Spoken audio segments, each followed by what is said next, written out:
Hello friends, must morning, amazing afternoon and energetic evening. હું Kevin Khanpara. આપણે છેલ્લે 10મા ધોરણમાં વર્તુળ ભણતા હતા. ઓકે, આજનો આપણો ત્રીજો લેક્ચર વર્તુળ સર્કલ, આપણું 10મું ચેપ્ટર 6 માર્ક્સનું બોર્ડમાં પૂછાવાનું છે. ઓકે, તો લાસ્ટ લેક્ચરમાં બીજા લેક્ચરમાં આપણે શું જોયું હતું મિત્રો? એકદમ નાનું ચેપ્ટર છે. ઓકે, તો બીજા લેક્ચરમાં આપણે એક તો સ્વાધ્યાય 10.1ના 4 દાખલા જોયા હતા. ઓકે, પછી બીજું તો કે સ્વાધ્યાય 10.2 જોયું હતું. બરોબર, 10.2ના આપણે છેલ્લે પહેલો બીજો અને ત્રીજો દાખલો જોયા હતા અને એક પ્રમેય નંબર 10.2 જોયું હતું. એટલું આપણે બીજા લેક્ચરમાં જોયું હતું. ઓકે, એ બધું તમને તૈયાર થઈ ગયું હશે એવું માનીને આપણે આગળ વધ્યા. આજે સ્વાધ્યાય 10.2 એનો છેલ્લે આપણે ત્રીજો દાખલો ગણ્યો હતો. ઓકે મિત્રો, તો હવે એમાં જો ચોથો અને પાંચમો દાખલો છે ને એ રાઇડર છે. ઓકે, એ આપણે છેલ્લે ગણવાની છે. તો હવે આપણે છઠ્ઠા દાખલાની રકમ જોઈએ. ચલો, દાખલા નંબર 6.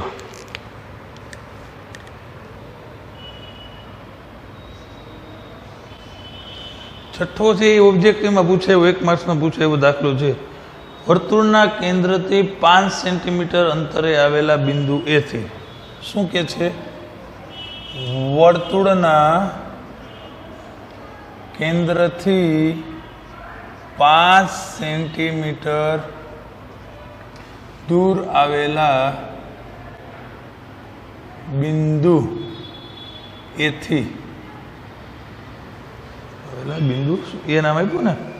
હા, બિંદુ એથી દોરેલા સ્પર્શકની લંબાઈ 4 સેન્ટીમીટર છે. બિંદુ એથી દોરેલા સ્પર્શકની લંબાઈ 4 સેન્ટીમીટર છે. તો આપણે વર્તુળની ત્રિજ્યા જોઈએ છે. શું જોઈએ છે મિત્રો? તો આપણે શું જોઈએ છે? વર્તુળની ત્રિજ્યા શોધો. તો વર્તુળની ત્રિજ્યા શોધો. ચલો, આવું છે પ્રશ્ન આપણો. રેડી? આકૃતિ આપેલી નથી, આકૃતિ દોરવી કંઈ અઘરી નથી આની. બરોબર, આકૃતિ ડ્રો કર્યા વગર દાખલો નહીં થાય. તો આપણે શું કરશું? પહેલાં તો એક વર્તુળ લેશું O કેન્દ્રવાળું. કેન્દ્ર કંઈ કીધું નથી, આપણે એક O કેન્દ્રવાળું વર્તુળ લઈએ. આ O કેન્દ્રવાળું વર્તુળ છે. હવે શું કહે છે તમને? તો કે વર્તુળના કેન્દ્રથી 5 સેન્ટીમીટર દૂર આવેલું બિંદુ એ છે. કયું બિંદુ છે? એ. આ વર્તુળનું જે કેન્દ્ર છે ત્યાંથી માની લો કે આ એ બિંદુ. ઓકે, અને એનું અંતર કેટલું રકમમાં આપ્યું છે આપણને? 5 સેન્ટીમીટર. આ ડિસ્ટન્સ છે એ કેટલું છે? 5 સેન્ટીમીટર. હવે તો કે આવેલા બિંદુ એ થી દોરેલો સ્પર્શકની લંબાઈ 4 સેન્ટીમીટર છે. એટલે જે આપણું આ એ બિંદુ છે ત્યાંથી એક સ્પર્શક દોરવાનો છે. અને આ જે સ્પર્શક છે, સ્પર્શક માની લો કે બી બિંદુ એ સ્પર્શે છે. આગળ કે નામ આપ્યું નથી, આપણે બી નામ આપી દઈએ. તો આપણે પ્રમેય નંબર 10.1માં ભણી ગયા છીએ. બરોબર, કે આ વર્તુળના બહારના બિંદુમાંથી દોરેલો સ્પર્શક એ વર્તુળની ત્રિજ્યાને લંબ હોય. જો મિત્રો તમે ઓબી દોરી દો તો ઓબી ત્રિજ્યા થઈ જાય. ઓબી શું થાય? તો કે ત્રિજ્યા થાય. તો સ્પર્શક છે ત્રિજ્યાને લંબ હોય છે. ચલો, આટલું ક્લિયર થઈ ગયું. તો હવે આ સ્પર્શકની લંબાઈ કેટલી છે? તો કે 4 સેન્ટીમીટર. તો આ જે સ્પર્શક છે આપણો એ બી, સ્પર્શકની લંબાઈ મિત્રો 4 સેન્ટીમીટર છે. શું અઘરું છે? પાયથાગોરસ પ્રમેયનો ઉપયોગ કરી નાખીએ એટલે આ ઓબી છે એ આપણો ત્રિજ્યા જોઈએ છે એ મળી જાય. રેડી? એકદમ સરળ દાખલો છે. આપણે લખશું, પેલા બે બાજુના માપ લખી નાખશું કે અહીં OA બરાબર 5 સેન્ટીમીટર છે, AB બરાબર 4 સેન્ટીમીટર છે. ઓકે, અને લખશું હવે આપણો ત્રિકોણ કયો છે? તો કે OBA. એમાં કયો ખૂણો કાટખૂણો છે? તો કે B. આપણે લખશું કે ત્રિકોણ OBA માં ખૂણો B કાટખૂણો છે. ચલો આટલું કમ્પ્લીટ થઈ ગયું. બી ખૂણો કેવો છે? કાટખૂણો છે. તો પાયથાગોરસના નિયમ મુજબ આપણે શું કરશું મિત્રો? ઓબીનો સ્ક્વેર પ્લસ એબીનો સ્ક્વેર બરાબર કર્ણ, જે કાટખૂણો હોય તો એની સામેની બાજુ કર્ણ. કર્ણ કોણ થશે? તો કે ઓ એનો સ્ક્વેર. ચલો મિત્રો ઓબી તો કે એ તો આપણે જોઈએ છે વર્તુળની ત્રિજ્યા. ઓબીનું માપ આપણી પાસે છે નહીં, તો આપણે એમને રહેવા દઈએ. તો ઓબીનો સ્ક્વેર પ્લસ ઓકે મિત્રો એબી કેટલું છે? તો કે 4. તો અહીંયા આવશે 4નો વર્ગ. ઓએ તો કે ઓએ કેટલું છે? તો કે 5નો વર્ગ. તો ઓબી સ્ક્વેર 4નો વર્ગ 16, 5નો વર્ગ 25, પ્લસ 16 પેલી બાજુ જાય એટલે -16. તો ઓબી સ્ક્વેર બરાબર 25 -16. તો ઓબી સ્ક્વેર બરાબર 9. હવે 9નું વર્ગમૂળ તો 3 નીકળે.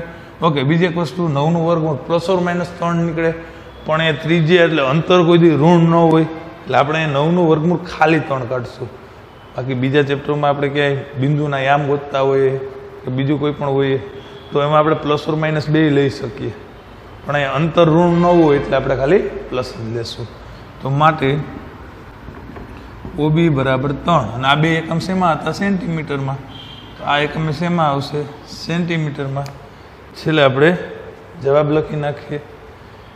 ચલો ઓબી એટલે કે વર્તુળની ત્રિજ્યા. આપણે ત્રિજ્યા કીધી દીધું. નામ તો આપણે બી ને ઓ તો ઘરના આપ્યા છે એટલે આપણે લખશું આમ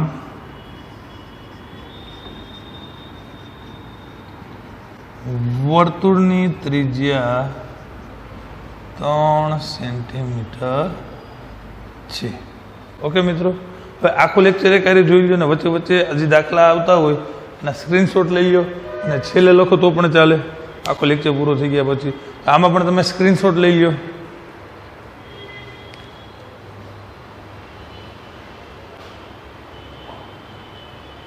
ચલો, તો હવે આપણે છઠ્ઠા પછીનો 7મો દાખલો જોઈએ. ઓકે,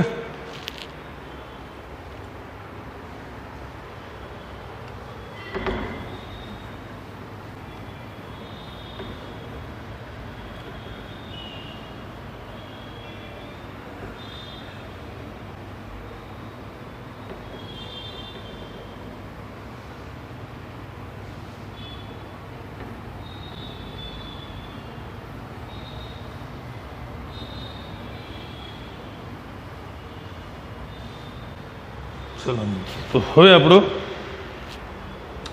દાખલા નંબર 7 શું કે છે રકમ? બે સમકેન્દ્રી વર્તુળોની ત્રિજ્યાઓ 5 સેન્ટીમીટર અને 3 સેન્ટીમીટર છે. ચલો મિત્રો, તો 7મા દાખલામાં શું કહે છે? બે સમકેન્દ્રી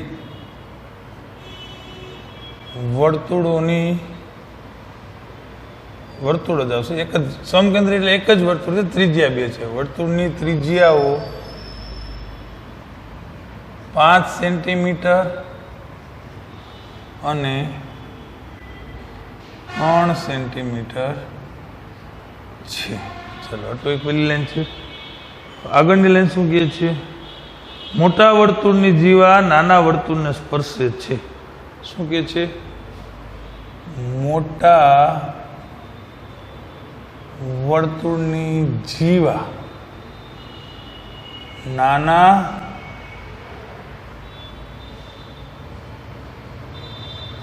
વર્તુળને સ્પર્શે છે. મોટા વર્તુળની જીવા એ નાના વર્તુળને સ્પર્શે છે. તો તેની લંબાઈ શોધો. તેની એટલે તો કે મોટા વર્તુળની જીવાની લંબાઈ શોધો. તો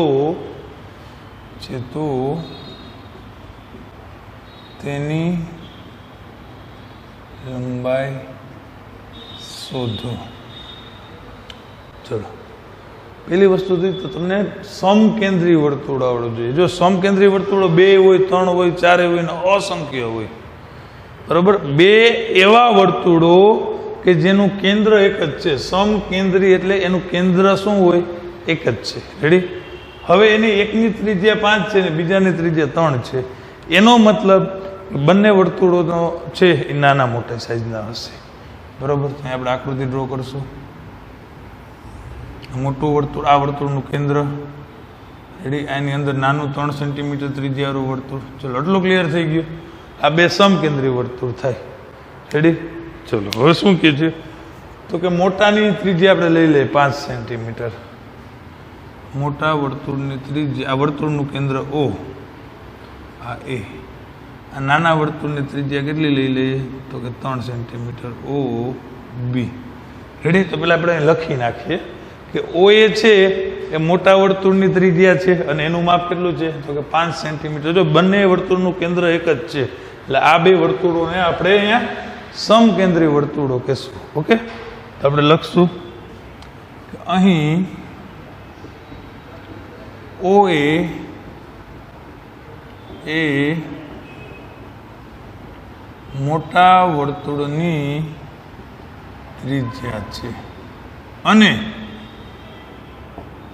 OB એ નાના વર્તુળની ત્રિજ્યા છે.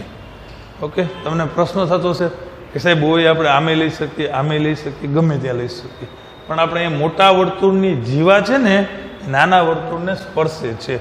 અહીંથી આપણે મોટા વર્તુળની જે જીવા લેશું ને એ આપણે શું લેશું? નાના વર્તુળને સ્પર્શે એ રીતની લેશું.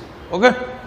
તો ચલો અહીંયા લખી નાખીએ પહેલાં તો કે OA બરાબર 5 સેન્ટીમીટર અને OB બરાબર 3 સેન્ટીમીટર. ચલો મિત્રો આટલું ક્લિયર થઈ ગયું. હવે તો કે મોટા વર્તુળમાંથી જે જીવા નીકળે તે નાના વર્તુળને સ્પર્શે છે. ચલો તો મોટા વર્તુળમાંથી એક આપણે જીવા પસાર કરશું જે નાના વર્તુળને સ્પર્શીને જાય એવી.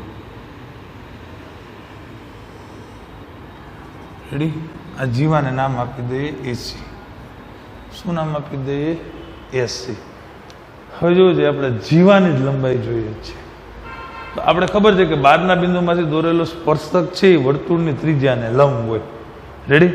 આ નાના વર્તુળ માટે ખાસ જોજો મિત્રો, આ નાના વર્તુળ માટે એ બિંદુ તો બહારનું બિંદુ જ થયું, એમાંથી દોરેલી આ સ્પર્શક માની લ્યો તો એ નાના વર્તુળની ત્રિજ્યાને શું હોય અહીંયા તો કે લંબ હોય. શું હોય અહીંયા તો કે લંબ હશે. રેડી. તો હવે આપણે જીવાની લંબાઈ જોઈએ છે. હવે આપણી પાસે આ કાટકોણ ત્રિકોણમાં કર્ણ છે, આ એક બાજુ છે એટલે આ એક બાજુ AB મળી જાય. શું મળી જાય? AB. એના ડબલ કરી નાખીએ એટલે AC થઈ જાય, કારણ કે AB જેવડું જ BC હોય. તો આપણે AB ના ડબલ કરી નાખીએ એટલે શું મળી જશે? AC મળી જશે. ચલો લખશું આપણે અહીંયા કે ત્રિકોણ ABO માં ABO અથવા તો OBA ગમે નામ આપી શકો. ત્રિકોણ OBA માં ખૂણો B છે મિત્રો એ કાટખૂણો છે. ખૂણો B શું છે? કાટખૂણો છે. આટલું ક્લિયર થઈ ગયું. તો હવે તો કે પાયથાગોરસના પ્રમેય મુજબ આ બેના વર્ગનો સરવાળો OB વર્ગ વત્તા AB વર્ગ બરાબર OA વર્ગ કર્ણનો વર્ગ. આપણે લખશું ગયા દાખલામાં એપ્લાય કર્યું તો એ જ છે. OB square plus AB square is equal to OA square. જોજો મિત્રો OB નું માપ કેટલું તો કે 3 છે એટલે 3 નો વર્ગ પ્લસ AB તો કે તો ખબર નથી અને OA એટલે 5 નો વર્ગ. ઓકે મિત્રો. અહીંયા તમે એક લાઈન અહીંયા એડ પણ કરી શકો. અહીંયા એક લાઈન એડ કરવાની છે. કઈ છે તો કે AC છે આ લાઈન. જો AC મોટા વર્તુળની જીવા નાના વર્તુળને B બિંદુમાં સ્પર્શે છે. એ લાઈન આપણે અહીંયા એડ કરવાની રહી ગઈ છે તો કરી નાખીએ. AC એ મોટા વર્તુળની જીવા નાના વર્તુળને B બિંદુમાં સ્પર્શે છે. ચાલો આટલું ક્લિયર થઈ ગયું. હવે 3 નો વર્ગ 9 ઓલી બાજુ જાય તો માઇનસ થઈ જાય. તો AB square is equal to 5 નો વર્ગ 25 ને 3 નો વર્ગ 9. તો 25 માંથી 9 જાય તો મિત્રો 16 અને 16 નું વર્ગમૂળ તો કે 4. સેન્ટીમીટર. હવે એ બી તો આપણું શું છે તો કે જીવાનો અડધો ભાગ છે, તો આખી જીવા જોતી હોય 80, તો એ બીના ડબલ કરવા પડે. ચલો તો લખશું માટે અહીં એસી બરાબર 2AB, એબીના ડબલ કરો એટલે એસી મળશે. એસી બરાબર 2 અને એબી કેટલું છે તો કે 4, તો 4ના ડબલ 8 સેન્ટીમીટર. તો આપણે આમ લખશું આ મોટા વર્તુળની જીવાની લંબાઈ 8 સેન્ટીમીટર છે. ચલો છેલ્લે જવાબ લખશું આપણે. આમ મોટા વર્તુળની જીવાની લંબાઈ 8 સેન્ટીમીટર છે. ઓકે મિત્રો, તો આનો પણ સ્ક્રીનશોટ લઈ લ્યો અને આ દાખલો પણ નોટ કરી લ્યો.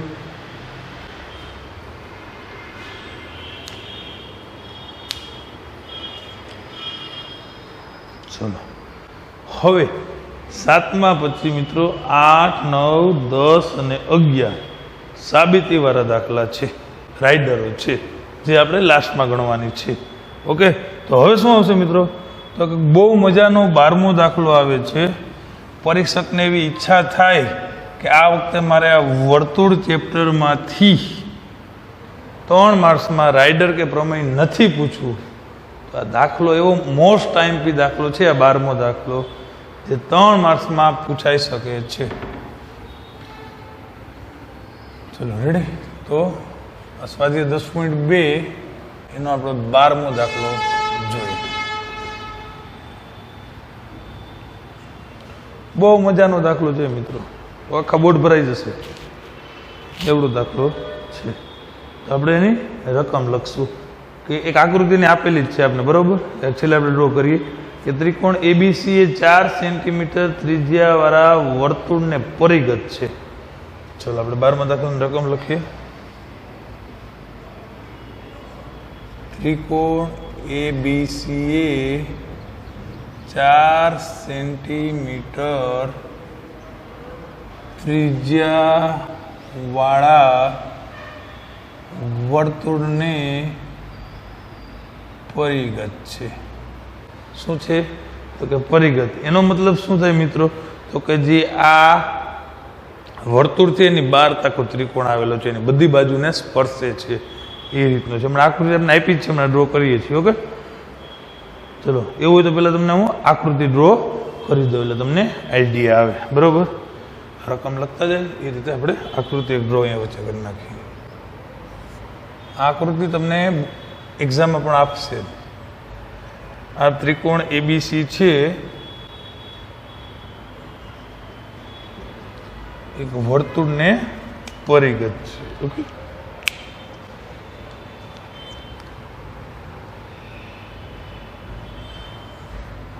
જો અહીંયા સ્પર્શતું નથી, સ્પર્શવું જોઈએ. ઓકે, એવું તો તમે લોકો પેલા વર્તુળ દોરીને પછી ત્રિકોણ દોરી શકો છો. રેડી. આ કેન્દ્ર શું આપ્યું છે O, અને અહીંયા એક OD બિંદુ છે. આ રીતની આકૃતિ છે. ઓકે, આટલું 8 આપ્યું છે સેન્ટીમીટર, અને આ ભાગ છે મિત્રો 6 સેન્ટીમીટર છે. હવે આકૃતિ છે આપણી. રેડી. ચલો હવે આપણે જોઈએ આગળ રકમ. રેખાખંડ BD અને DC એ BC નું સ્પર્શ બિંદુ શું કે છે? રેખાખંડ BD અને DC. ચલો લખશો.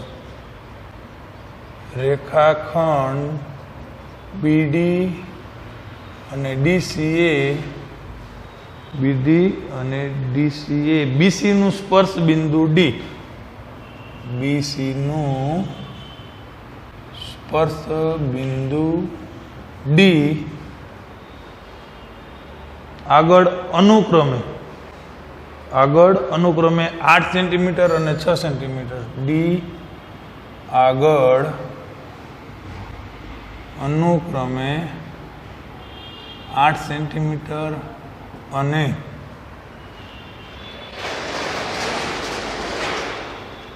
6 સેન્ટીમીટર લંબાઈના રેખાખંડમાં વિભાજન કરે છે. 6 સેન્ટીમીટર લંબાઈના રેખાખંડમાં વિભાજન કરે છે. રેડી? ચલો હવે આગળ જોઈએ. રેખાખંડમાં વિભાજન કરે છે. જુઓ આકૃતિ. તો બાજુ AB અને AC શોધો. CBSE માં 2014 પૂછાયેલો દાખલો છે. તો બાજુઓ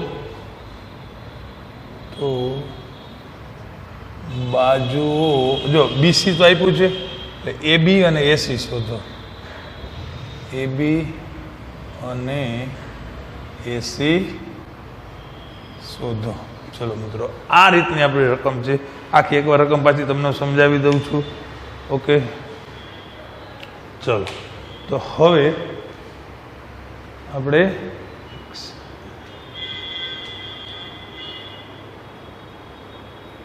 જોઈએ દાખલો. રેડી?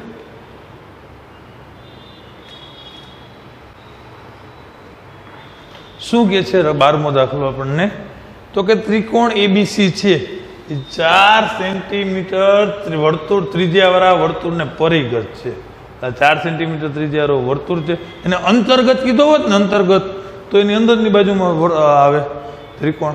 અહીંયા શું કીધું છે? ત્રિકોણ જે પરિઘ છે એટલે એની બહારની સાઈડ છે. ક્લિયર થઈ ગયું એટલું? અને બધી બાજુને સ્પર્શે છે. એટલું ક્લિયર થઈ ગયું? હવે શું કે છે? રેખાખંડ BD અને DC, આ રેખાખંડ BD અને DC એ BC નું સ્પર્શ બિંદુ, હજી BC નું સ્પર્શ બિંદુ D છે ને, D આગળ અનુક્રમે, એટલે જે BD સાઈડ છે, જો BD પહેલા છે એટલે BD સાઈડ પહેલા 8 સેન્ટીમીટર અને આ CD સાઈડ પછી છે તો અહીંયા 6 સેન્ટીમીટર લંબાઈના રેખાખંડમાં શું કરે છે? વિભાજન કરે છે. તો આપણે આ બંને બાજુ જોઈએ છે. હવે ચલો મિત્રો, બીજી એક વસ્તુ આપણે કરી તો કે આટલા માપ આપણે આપ્યા છે. હવે તો કંઈ જ્યાં સ્પર્શે છે ત્યાં નામ નથી, ને આપણે નામ લઈ લઈએ. ચલો, ABCD, અહીંયા E બિંદુ કહી દો અને અહીંયા શું કહી દો? F બિંદુ. રેડી? આટલું ક્લિયર થઈ ગયું મિત્રો? હવે તો કે O માંથી જોડી દઈએ આપણે. જો હરખાય આને એક જોડી દઈએ. રેડી? આને ન જોડીએ, આને ડાયરેક્ટ જોડી દે તો એ થઈ જાય OA. તો હવે મિત્રો જો એક બે ત્રિકોણ થયું, OA અને આને એને જોડી દઈએ, C ને, અને આ B ને જોડી દઈએ. તો આપણી પાસે જો અહીંયા 3 ત્રિકોણ બને છે. ક્યાં ક્યાં?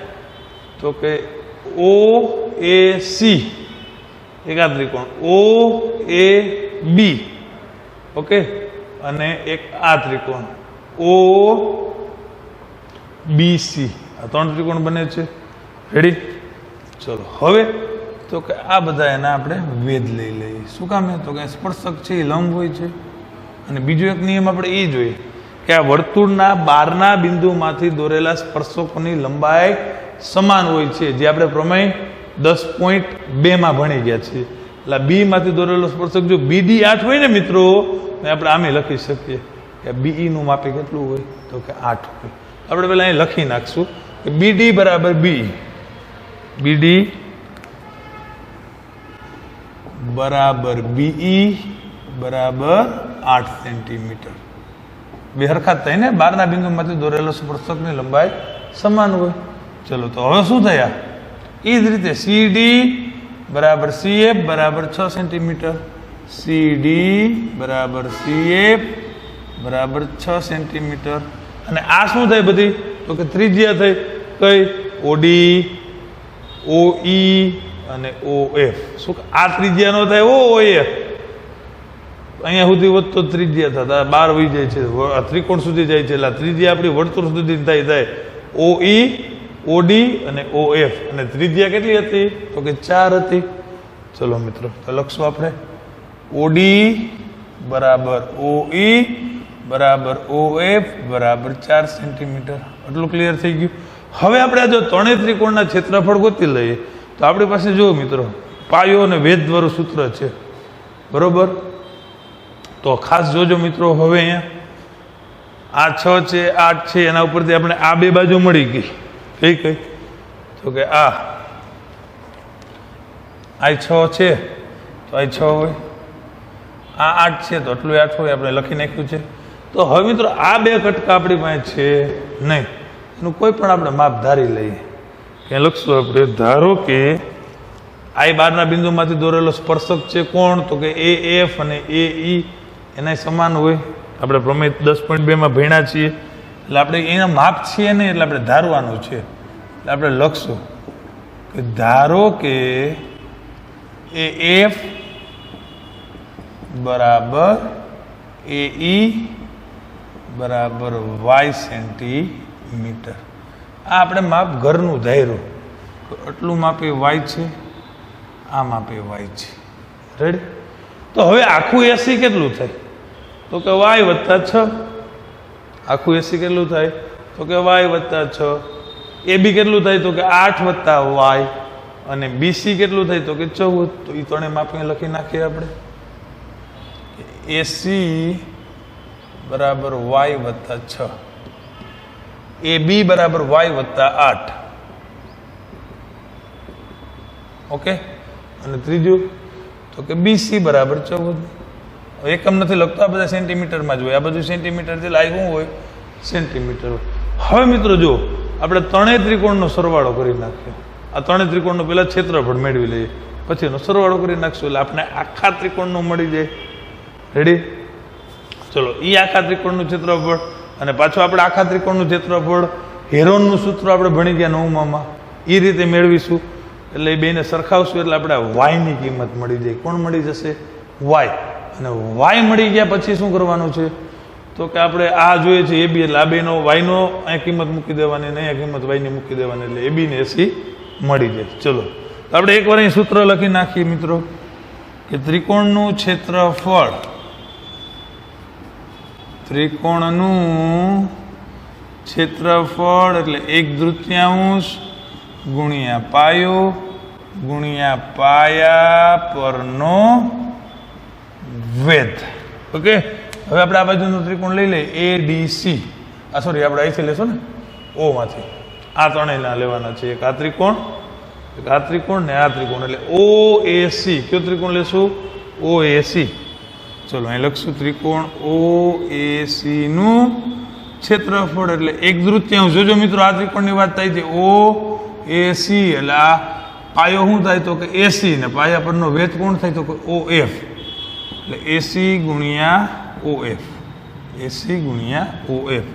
તો ત્રિકોણ OAC નું ક્ષેત્રફળ એટલે 1/3 ગુણ્યા મિત્રો AC, તો કે y વત્તા 6 ગુણ્યા OF. OF એટલે ત્રિજ્યા 4. હવે 2 2 4 થઈ જાય. તો ત્રિકોણ OAC નું ક્ષેત્રફળ બરાબર, જોજો મિત્રો, કાઉન્સ છોડી નાખીએ, 2y વત્તા 12. એકમ સેન્ટીમીટર સ્ક્વેર આવે, બધું સેન્ટીમીટરમાં હતું. ચલો, આપણે કયો ત્રિકોણ લીધો? OAC. હવે આ ત્રિકોણ લઈએ OBC. ત્રિકોણ OBC નું ક્ષેત્રફળ, આ સૂત્ર છે 1/3. હવે આ OBC નો પાયો કોણ થશે? તો કે BC. અને આ પાયા ઉપર વેધ કોણ આવશે? તો કે OD.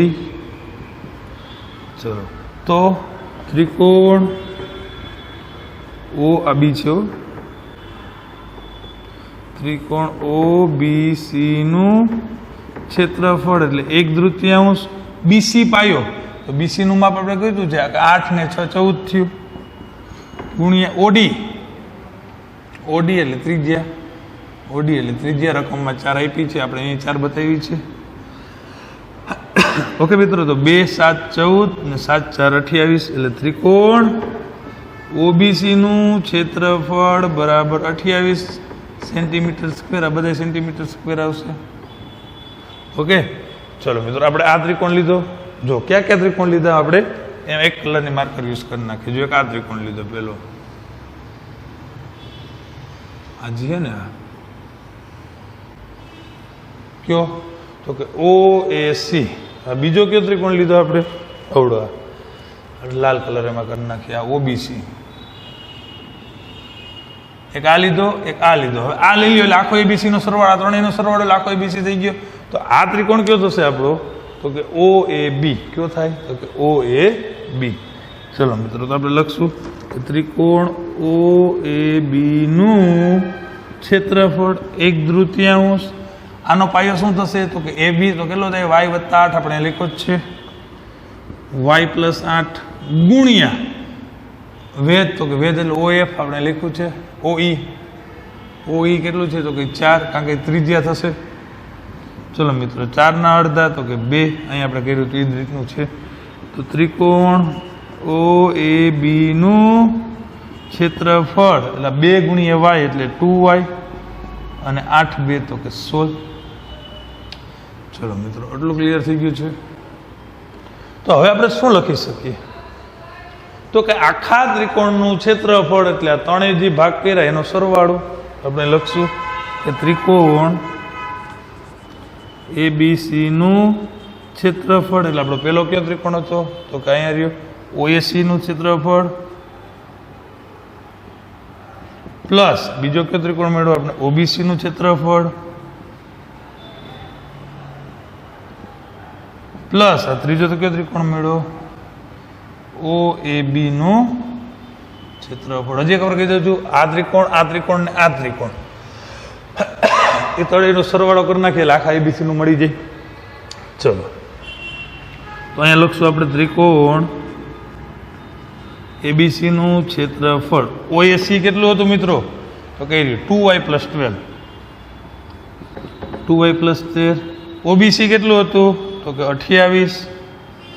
અને ઓએબી કેટલું હતું? તો કે 2y + 16. તો આખાનો બધાનો સરવાળો કરી નાખીએ એટલે લખશું આપણે ત્રિકોણ એબીસી નું ક્ષેત્રફળ 2y ને 2y એટલે 4y પ્લસ હજામ કરાય 28 ને 12 તો કે 40, 40 ને 16 તો કે 56. એકમ શું આવશે? તો કે સેન્ટીમીટર સ્ક્વેર. ઓકે,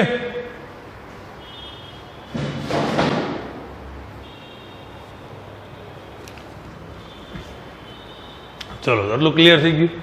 હવે આ શું મળ્યું આખા એબીસી નું? હવે તો કે આપણે હવે એબીસી નું ક્ષેત્રફળ હેરોનના સૂત્રની મદદથી મેળવશું.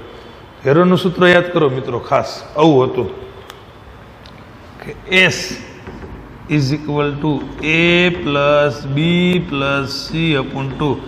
ઓકે, પછી હેરોનનું સૂત્ર આવે ને. પહેલાં તો S ગોતવું પડે. તો S ગોતવા માટે આપણે આ ત્રિકોણ જે એબીસી છે એની બાજુના નામ આપશું A, B અને C, ગમે એ રીતે. ઓકે, સ્મોલ એ નામ આપશું. તો A બરાબર આપણે લઈ લઈએ સ્મોલ a બરાબર AC બાજુને આ. ઓકે, એ નથી ને અહીંયા BC ને આપણે સ્મોલ એ કહી દઈએ. તો 8 ને 6 કેટલું હતું? તો કે 14. પછી સ્મોલ b એટલે આપણે AC ને કહી દઈએ. ગમે નામ આપ્યો ગો, આપણે બને એવું લખતા કે B નથી તો B કહી દઈએ, A નથી તો A કહી દઈએ. એટલે આ AC ને આપણે B કહી દઈએ. તો એ કેટલું થશે મિત્રો AC? તો કે y + 6 આપણે લખેલું જ છે. અને C, ઓકે, તો C બિંદુ એટલે કે આપણે AB ને કહી દઈએ C નામ. એ શું હતું મિત્રો? તો કે y + 8. હવે તો કે સૂત્ર અહીં આપણે ઉપર લખી નાખીએ. બહુ મજાનો દાખલો છે ભાઈ, સાવ સહેલો છે પણ થોડોક લાંબો છે. બીજું કાંઈ નથી, દાખલો પૂરો થઈ જશે એટલે જોઈ લેજો. કાંઈ છે નહીં દાખલામાં. આપણે S મેળવી લેશું A + B + C/2. તો S બરાબર શું મળશે મિત્રો? A એટલે તો કે 14 પ્લસ B એટલે y + 6, C એટલે y + 8 છેદમાં 2. તમને યાદ હશે આપણે લોકો S ને આપણે અર્ધ પરિમિતિ કહેતા. S ને શું કહેતા? અર્ધ પરિમિતિ. ઓકે, તો S બરાબર y ને y તો કે 2y, 8 ને 14 ને 14 28 છેદમાં 2. ઉપરથી 2 કોમન કાઢી લઈએ એટલે y + 14 વધે ને 28 માંથી 2 કોમન કાઢ્યા એટલે 14 છેદમાં 2. આ 2 કેન્સલ થઈ ગયા. તો S બરાબર શું મળ્યું મિત્રો? y + 14. ઓકે, ચલો આટલું ક્લિયર થઈ ગયું. તો હવે આપણે લખશું મિત્રો કે ત્રિકોણ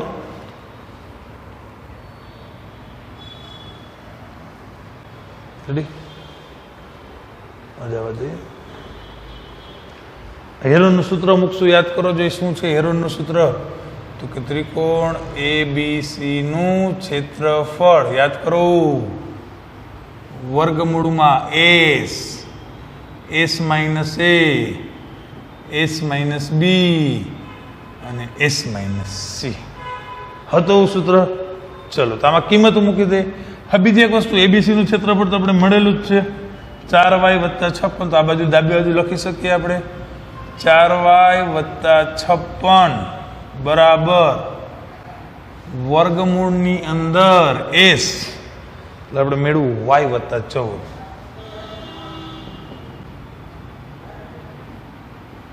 એસ માઇનસ એ, એસ એટલે y + 14 માઇનસ એ, તો એ કેટલો હતો મિત્રો 14. ચલો એસ એટલે y + 14 માઇનસ બી, આ એસ માઇનસ બી, તો મિત્રો બી શું છે તો કે y + 6. હવે જોજો બી ને અહીંયા તમે કાઉન્સમાં y + 6 કરવા પડે, શું કામે તો કે વચ્ચે માઇનસની નિશાની છે, એટલે માઇનસ પહેલાની થઈ જાય અને બીજું માઇનસ થઈ જાય, માઇનસ ને માઇનસ, એટલે minus y minus 6. Okay, S minus C, S શું હતું મિત્રો તો કે y + 14 માઇનસ સી, તો કે સી શું હતું તો કે y + 8. હવે એના માઇનસ વડે ગુણો એટલે 2 માઇનસ થઈ જશે, આપણે જેમ અહીંયા કર્યું હતું એમ, તો y માઇનસ 8. ઓકે, ચલો તો હવે આપણે અહીં સાદું રૂપ આપી દઈશું. ચલો તો અહીંયા આપણે શું થશે તો કે આ +14 ને આ -14 જશે. ઓકે, આ શું થયું +y -y ગયા, આ બાજુ શું થયું એ જ વસ્તુ +y -y કેન્સલ થઈ ગયા. તો અહીંયા તો કે એક વસ્તુ થાય હતી, જો લેવું હોય તો બેમાંથી 4 કોમન લઈ લ્યો, મેં બી ઓલી બાજુ કંઈ 4 આવતું હોય છે તો ઉડી હગે, તો આપણે આ બેમાંથી 4 કોમન લઈ શકીએ, એટલે શું વધે તો કે y, અને 14 ચોકું 56 થાય, એટલે 14 × 4 = 56, બરોબર ને, બરાબર વર્ગમૂળની અંદર અહીંયા શું વધ્યું તો કે y + 14, આ શું વધ્યું તો કે y, રેડી જોવો જોઈએ, અહીંયા 14 માંથી 6 ગયા એટલે કેટલા વિધા મિત્રો 8, કેટલા વિધા 8, અને અહીંયા 14 માંથી 8 ગયા એટલે કેટલા વિધા 6, કેટલા વિધા 6, 8 × 6 = 48. ઓકે, તો હવે જો મિત્રો આનો એક રફ ફર્ક છે ને તમને સાઈડમાં કરી દઉં છું. આપણે 48 છે બરોબર, તો 48 નું શું કાઢવું છે આપણે વર્ગમૂળ, તો મિત્રો 48 એવા ભાગ પાડવાના છે કે જેનું વર્ગમૂળ નીકળે. જોજો હરખાયું લાખું છું સાઈડમાં. 48 એટલે શું થાય તો કે 16 તેરી 48 તમે લ્યો તો 16 નું વર્ગમૂળ 4 નીકળે ને 3 નું ન નીકળે, એટલે વર્ગમૂળમાં 3 થાય. પડ્યો ટપો 8 × 6 તો કે 48. 48 એવા બે ભાગ પાડવાના છે જેમાંથી એક આદી સંખ્યાનું વર્ગમૂળ નીકળે. તો આપણે 48 શું ભાગ પાડ્યા તો કે 16 તેરી 48. શું ભાગ પાડ્યા 16 તેરી 48. તો 16 નું વર્ગમૂળ 4 અને 3 નું વર્ગમૂળ ન નીકળે, એટલે એ થાય વર્ગમૂળની અંદર 3. ચલો રેડી, તો હવે આપણે આને લખી શકીએ ને આમ કે 4 કૌંસમાં y + 14 બરાબર 4 વર્ગમૂળ 3, એટલે આ થયું 4 બારીને વર્ગમૂળમાં 3, અને બીજું શું હતું તો કે y, અને બીજું શું હતું તો કે y + 14. જો કોઈને આમ ન મજા આવી હોય તો અહીંથી બીજું એક રીત કહી દો, બંને બાજુ વર્ગ કરી નાખો, બંને બાજુ શું કરી નાખો વર્ગ, તો હાલે. તો એક રીત છે. આ ન કરવું હોય જવા દો, ન મજા આવતી હોય, આ ભાગ પાડતા ન આવડતા હોય, લપ ન કરવી હોય, તો એક નાનકડી લાઈન લખી નાખો મિત્રો, એક નાનકડી લાઈન લખી નાખો કે બંને બાજુ વર્ગ કરતા. શું લખશું આપણે બંને બાજુ વર્ગ કરતા. રેડી, તો અહીંયા વર્ગ થાય તો 4 નો વર્ગ તો કે 16 થાય.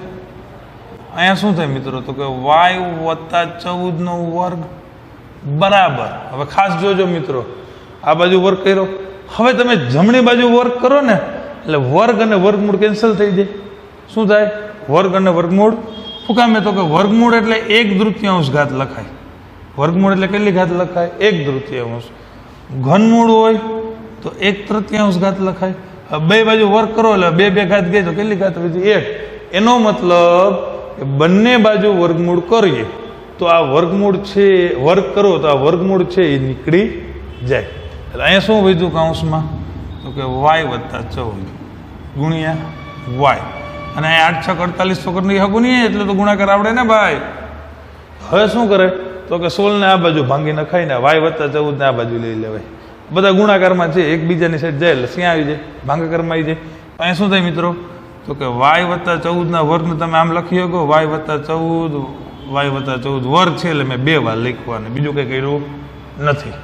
આ y+14 એ નીચે આવી ગયા, આ એક નીચે આવી ગયા તો 16 હજી નીચે જવાના એટલે y ગુણ્યા 48/16. પડો ટોપો. હજી એક વાર કહું છું કે y+14 નો વર્ગ છે તો એને આપણે 2 વાર લખી શકીએ, y+14 y+14. આ y+14 એ નીચે આવી ગયા, આ y 48 ને આ 16 હતા એ નીચે આવી ગયા, ભાગાકારમાં આવી ગયા ગુણાકારમાંથી. જોજો મિત્રો તો કે 16 તેરી 48 થાય, 16 તેરી 48. અને આ y+14 છે આ એક વારે કેન્સલ થઈ જાય, એક y+14 સાથે કેન્સલ થઈ જશે. તો મિત્રો અહીંયા શું વધ્યું? તો કે y+14 અને જમણી બાજુ તો કે 3 ગુણ્યા y એટલે મિત્રો 3y આવશે. 3 ગુણ્યા y એટલે શું આવશે? 3y. રેડી? ક્લિયર? હવે આ +y પેલી બાજુ જાય એટલે માઇનસ થઈ જશે. માટે 14 બરાબર 3y - y. તો 3y માંથી આને પહેલા લખો ને પછી લખો, એમ નથી બોલતો હો કે આને આ બાજુ લઈ આવ્યો ને ઓલી બાજુ લઈ ગયો. આને પહેલા લખું ને આને પછી લખું. હું તમને આમ કહું કે x બરાબર y હોય તો તમે આમ ન લખી શકો ભાઈ, y બરાબર x. કોણ ના પાડે? તો આને આપણે જે y ની કિંમત જોઈએ છે એને પહેલા લખશું એટલે 3y માંથી 1y જાય એટલે શું વધશે મિત્રો? 2y બરાબર 14. 2 ભંગાઈ ગયા તો y બરાબર 14/2. તો y બરાબર કેટલા મળ્યા? 7. તો y ઉપરથી જ આપણો આખો ખેલ હતો, જે y આપણે મેળવવાનું હતું એના ઉપરથી જ આપણો આખો ખેલ છે મિત્રો. જોજો સરખાએ આપણે શું જોઈએ છે તો કે આપણે બાજુઓ AB અને AC જોઈએ છે. શું જોઈએ છે? AB અને AC. હવે AB એટલે આપણે લખ્યું છે y+8. રેડી? આપણે લખશું AB શું હતું મિત્રો? ચલો ગ્રીન બ્લુ લઈ લઈએ. એટલે AB શું હતું આપણું? તો કે y+8.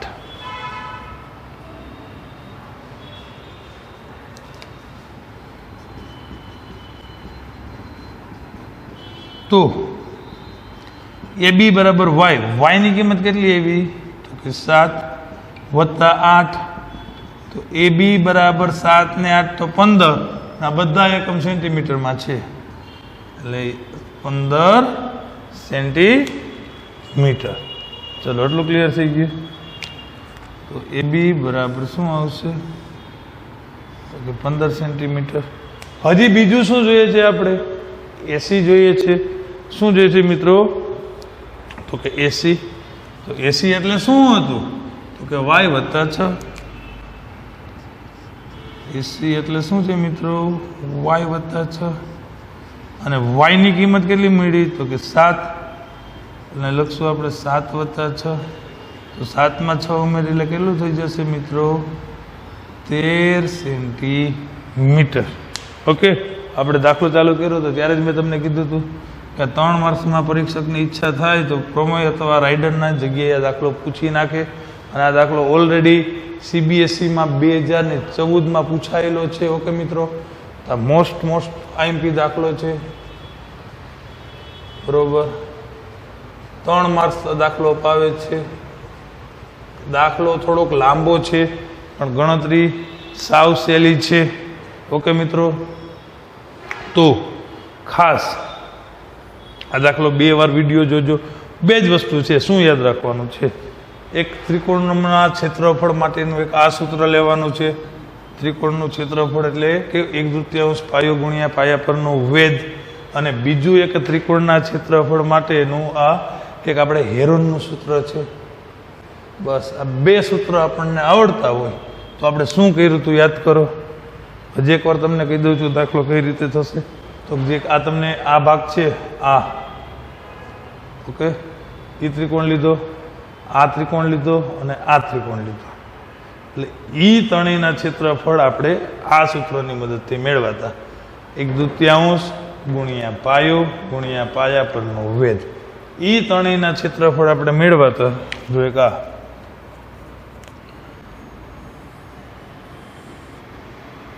આ અને ત્રીજું એક આ. ઈ ત્રણેયનો સરવાળો કરીને આપણે આ એબીસી નું ક્ષેત્રફળ મેળવ્યું હતું. રેડી? હવે તો કે એબીસી નું ક્ષેત્રફળ આપણી પાસે ઓલરેડી મળી ગયું હતું. તો હવે આપણે શું કરવાનું હતું? તો કે એબીસી નું ક્ષેત્રફળ આપણે હેરોનના સૂત્ર મુજબ મેળવવાનું હતું. તો હેરોનના સૂત્રમાં આપણે જોઈ શકીએ છીએ એસ માઇનસ એ, એસ માઇનસ બી ને એસ માઇનસ સી. તો આપણે એસ એટલે શું થાય? તો કે અર્ધ પરિમિતિ. એસ એટલે શું થતું હતું? તો કે અર્ધ પરિમિતિ. અર્ધ પરિમિતિ એટલે કે ત્રણેય બાજુના સરવાળાના અડધા, એ વત્તા બી વત્તા સી ના છેદમાં 2. એટલે ત્રણેય બાજુને નામ આપી દીધું. એ એટલે આ બીસી કહી દીધું, બી એટલે આ એસી કહી દીધું, અને સી એટલે આ એબી કહી દીધું. આપણે એ ત્રણેયનો સરવાળાના અડધા કરી નાખ્યા. રેડી? એટલે આપણે એસ મળી ગયો. જે બે કોમન લેવાના હતા, કમ્પ્લીટ એસ મળી ગયો. એટલે આ સૂત્રમાં એસની બધી કિંમત મૂકી દીધી અને એબીસીની કિંમત મૂકી દીધી. પછી તો કાંઈ છે નહીં, તમારે ગણતરી કરવાની છે ને કાંઈ યાદ રાખવાનું છે. કાંઈ 14 ચોકું 56 થશે. તો 14 ચોકું 56 થાય તો આ બેમાંથી આપણે 4 છે એ કોમન લઈ શકીએ. આ બંનેમાંથી શું કોમન લઈ શકીએ? તો કે 4. અહીંથી મેં તમને બે રીત કીધી હતી કે જો પહેલાં 48ના ભાગલા પડીને વર્ગમૂળ કાઢીને કોમન લ્યો તો એ હાલે. એ સ્ટેપ ન કરો તો અહીંથી ડાયરેક્ટ આપણે બંને બાજુ વર્ગ કરવાનો હતો. રેડી મિત્રો? તો આ ગણતરી તો આપણે આવડે જ છે, બધી ઇઝી છે. એટલે મેં તમને કીધું એ મુજબ કે આ દાખલો ખાલી લાંબો છે દેખાવમાં, બાકી છે એકદમ સરળ. ઓકે, તો આમાં કંઈ ગભરાવાનું નથી. હજી એક વખત અહીંથી પાછું એકવાર વિડીયો જોઈ લ્યો. 110%, 2 વખત વિડીયો જોઈ લેશો એટલે આ દાખલો તમે જાતે ગણી શકશો. એટલો સહેલો દાખલો છે અને 3 માર્ક્સ અપાવે એવો દાખલો છે. ઓકે મિત્રો? તો આ ચેપ્ટરમાંથી 3 માર્ક્સમાં આ 2 પ્રમેય કર્યા એ પૂછાય, આ દાખલો પૂછાય, અથવા તો હજી આપણે જે રાઇડરો ભવિષ્યમાં કરશું એ રાઇડરમાંથી પૂછાઈ શકે. ઓકે મિત્રો? તો હવે આપણે નવા લેક્ચરમાં મળીએ, બરાબર, નવા દાખલા સાથે. આટલું કમ્પ્લીટ કરી રાખજો. નવો લેક્ચર આપણો 4થો લેક્ચર સ્ટાર્ટ થાય ત્યાં સુધી, બરાબર. ખાસ આ દાખલો 2 વાર ગણજો. ભૂતકાળમાં પૂછાઈ ગયો છે, પૂછાવાની શક્યતા છે. 3 માર્ક્સ અપાવે છે, બરાબર. અને આ હાવ નાનકડું ચેપ્ટર છે. 6 માર્ક્સનું વેઇટેજ છે. આપણે બધાએ 6 માંથી 6 માર્ક્સ આમાં લેવાના જ છે, બરાબર. તો ચલો મળીએ. Okay, thank you.